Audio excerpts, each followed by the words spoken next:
তো দেখো বন্ধুরা, এত সুন্দর আবির আমি বাড়িতে তৈরি করেছি, এটা তো আমি ভাবতেই পারছি না, সত্যি বলছি। তো চলো আমি বাড়ি কীভাবে তৈরি করলাম বাড়িতে, তো চলো দেখে নাও।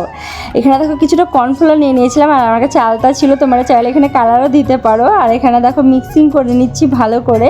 তো এটা ভালো করে মিক্সিং করার পর আমি তো ভীষণ আনন্দ হয়েছে আমার যে সত্যি এটা আমি আবির তৈরি করতে পারবো। আর এখানে কিন্তু আবির পাওয়া যায় না, সচরাচর থাকে না এখানে আবির, যতটা সম্ভব আমি দেখেছি এখানে আবির থাকে না।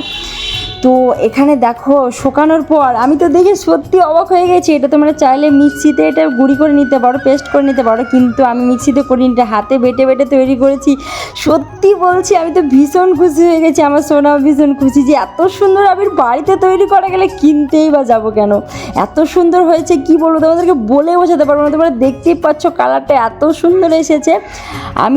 আমার তো ভীষণ খুশি, আমি যে তৈরি করেছি এটা আমি মানে ভেবেই খুব খুশি মনে হচ্ছে নিজেকে নিজে। আর দেখো সোনাকে দিয়েও দেখিয়ে দিচ্ছি বাড়ির তৈরি রিয়েল আবির, কোনো ভেজাল নেই এখানে, খুব সুন্দর হয়েছে। বাও।